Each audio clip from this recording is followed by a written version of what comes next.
Welcome to let's improve clips. জ্ঞানের সাগর অশেষ অ্যান্ড আমাদের ক্লিপসের সাথে রোজ নতুন জিনিস শিখতে থাকো অ্যান্ড হারিয়ে যাও জ্ঞানের সাগরে।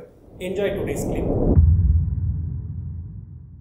ফার্স্ট ইয়ারে যখন আমরা মেডিকেল কলেজে যাই তোমাদের নিশ্চয়ই ডাইসেকশন হয়, তাই না? এবার এই ডাইসেকশন নিয়ে আমরা বিভিন্ন ওয়েব সিরিজে দেখি, বিভিন্ন জায়গায় দেখি যে ডাইসেকশন নিয়ে খুব একটা মাতামাতি, একটা হাইপ থাকে সবার। হ্যাঁ, একটা হাইপ থাকে যে ফার্স্ট টাইম ডাইসেকশন করব। এবার তুমি যখন ফার্স্ট টাইম ডাইসেকশন করতে গেলে তোমার কিরকম এক্সপিরিয়েন্স সেটা যদি আমাদের সঙ্গে শেয়ার করো।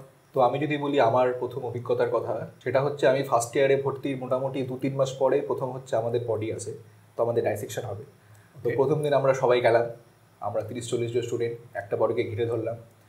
তো মজার ব্যাপার হচ্ছে বডিটা যখন আমি প্রথম দেখি তো আমার তো ভয় লেগেছিল একটু প্রথমবার, একটা ডেড বডি দেখে, কোনো কাপড় টাপড় নেই গায়ের মধ্যে।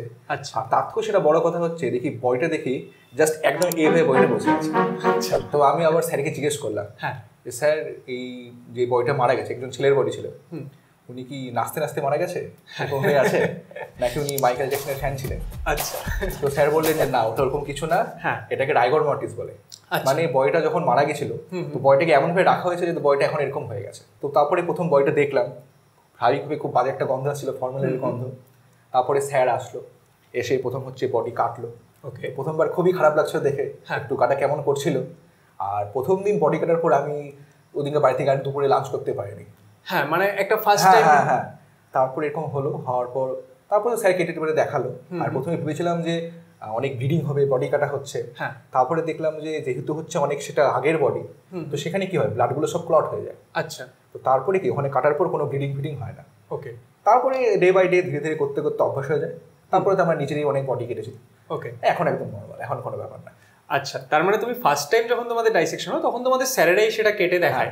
আর যখন তুমি প্রথম নিজে আর কি নিজের হাতে কোনো একটা ডেড বডিকে কাটলে বা সেটার উপর নিজে কিছু কাজ করতে গেলে তখন কিরকম লাগলো? তো সেটা করেছি অনেক পরে, মোটামুটি আমাদের বডি আসার 3-4 মাস পরে আমি করেছি সেটা। আগে ধীরে ধীরে স্যাররা করতে দেখতাম।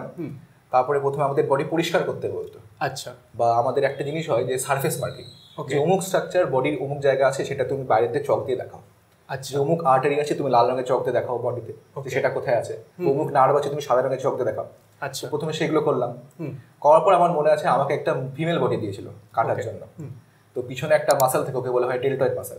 আচ্ছা, স্যার আমাকে এটা একটু করে দিল, বললো যে এখান থেকে তুই এটা কাটবি, এত ডিপ করে কাটবি, কেটে এই ডেল্টয়েড মাসেলের স্ট্রাকচারটা বার করবে। হ্যাঁ, তো প্রথমে কাটলাম বেশ সুন্দর, প্রথমে চামড়া কাটলাম, তারপরে ধীরে ধীরে লেয়ারগুলো উঠে তারপরে গোটা বডি ডাইসেকশন করলাম, তারপরে স্যারকে দেখালাম। আচ্ছা, তো অভিজ্ঞতা বেশ ভালোই ছিল, মানে অনেকটা কি বলবো যে ফিলিং লাইক সার্জেন ওরকম অনেকটা দেখাচ্ছিল। কিন্তু সে ডেড বডি ছিল, সেটা আলাদা ব্যাপার, কিন্তু বেশ মজা ছিল। আচ্ছা, তো আমাকে সৌম্যদীপ একটা কথা বলো যে লাইক আমরা যারা নন মেডিকেল ফিল্ড থেকে বিলং করি তারা তো মানে খুব একটা যে ক্লিয়ার কাট নলেজ সেটা তো নেই, যে তোমাদের যে ডাইসেকশনটা হচ্ছে সেটার পিছনে মানে টার্গেটটা কি থাকে, যে মানে ডাইসেকশনটা হয় যে সেটা থেকে তোমাদের শেখানো কি হচ্ছে বেসিক্যালি? দেখো, প্রথমে যদি আমরা ফার্স্ট ইয়ারের কথা বলি তো ফার্স্ট ইয়ারে মেইনলি হচ্ছে 3টে সাবজেক্ট থাকে। আচ্ছা, একটা হচ্ছে অ্যানাটমি, একটা ফিজিওলজি, একটা বায়োকেমিস্ট্রি। ওকে, তার মধ্যে সবচেয়ে মেডিকেলের সবচেয়ে মেইন সাবজেক্ট যেটা সেটা হচ্ছে অ্যানাটমি। আচ্ছা, অ্যানাটমি মানে সেটাতে এটা পড়াবে যে আমাদের বডির মধ্যে কোথায় কোন কোন স্ট্রাকচার আছে, সাপোজ মানে কোনো নার্ভ কোথায় আছে বা কোনো অর্গান কিভাবে আছে বা কোনো আর্টারি কোথায় কি আছে, সেগুলো মেনলি পড়ায়। তো ডাইসেকশনের উদ্দেশ্য হচ্ছে সেটা যে আমরা কোনো একটা বইতে একটা চ্যাপ্টার পড়লাম যে না আমাদের লিভার এখানে থাকে, লিভারে অমুক অমুক স্ট্রাকচার থাকে, লিভারে অমুক আর্টারি থাকে, অমুক ভেন থাকে। তো সেগুলো আমরা পড়লাম, সেটা হচ্ছে আমরা বইয়ের থেকে দেখলাম।